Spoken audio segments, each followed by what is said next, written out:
Hello, and welcome back to The Independent Pianist. I'm your host, Cole Anderson, and today I continue my series on Earl Wild's Gershwin etudes. So I already made a video of the original George Gershwin transcription for solo piano of this piece with some additions by Percy Grainger.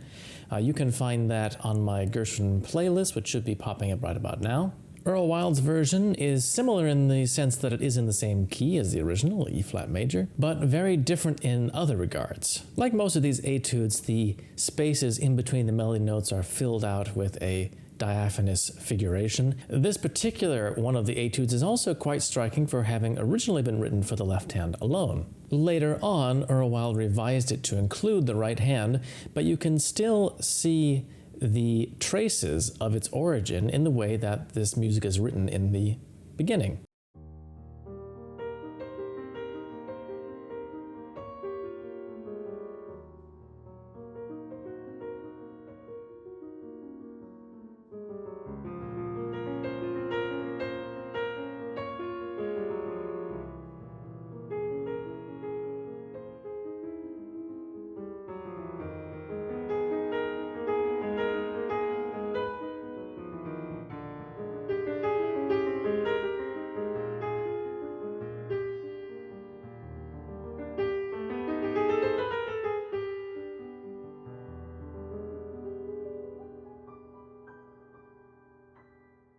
So this first 8-bar segment can very comfortably be played by the left hand by itself. Of course, you can play it with two hands as well if you want to, but it fits so well for the left hand as all the melody notes are being played by the left-hand thumb. One of the advantages that the left hand actually has over the right hand in music written specifically for it by itself is that the strong finger, the thumb, actually gets the high note in chords and important melody notes. So, for those of you who, for whatever reason, like to play left-hand alone music, it would be very interesting to play this in its original version. I'm not actually sure where you can find the score for that. I definitely heard someone play it before on YouTube, but I don't remember seeing the score for the left-hand alone version on the Earl Wild website when I was purchasing these etudes. So if anyone does know where you can find that score, please let me know. I'd be very interested to actually look at it as opposed to just hearing it. The revision for two hands is actually very wonderful though. On the repeat of the A section, the next 8 bars after what we just heard, Earl Wild adds in a really beautiful descant line in the upper registers of the piano for the right hand to play.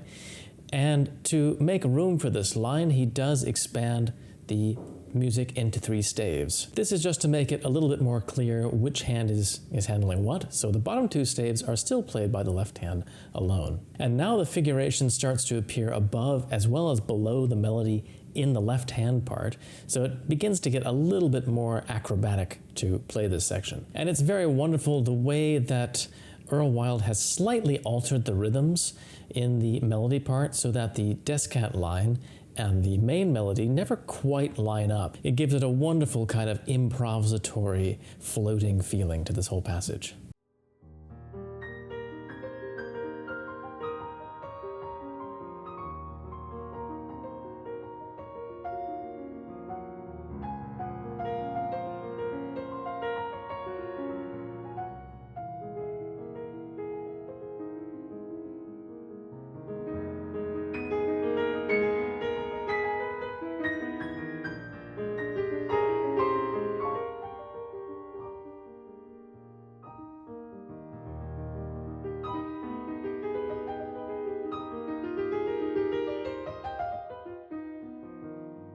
Of course, in Gershwin's original song, the main melody is actually written with a dotted rhythm, but he's softened that for the opening 2 A sections, the first 16 bars of the 32-bar song form. And that's actually in keeping with the way a lot of vocalists interpret the melodic line as well. They oftentimes soften this melody and don't do exactly a rapid dotted rhythm. So for the B section, the third 8-bar segment in the 32-bar song form, Earl Wild goes back in this version to a more standard 2-hand setup. And again, it's very lovely the way the embellishment kind of wraps around the melody, sometimes going above it, sometimes dipping below it, but always very imaginative and very expressive.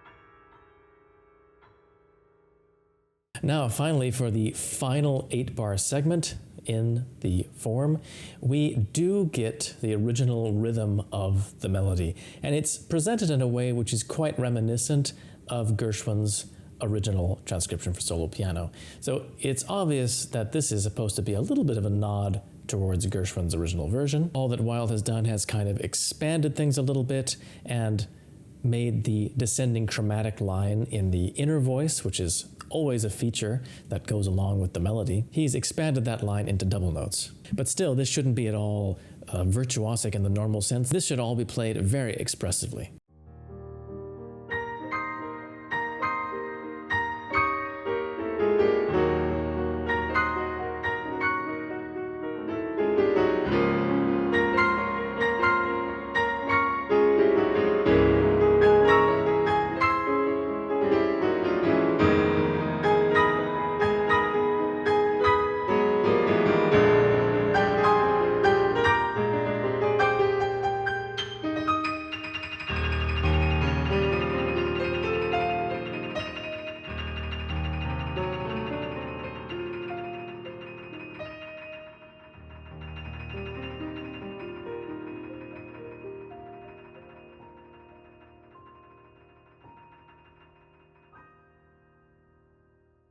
Kind of striking feature you might notice about this melody is that it really does repeat the same notes a great deal. And apparently, originally, Gershwin conceived of this as being the verse section of the tune.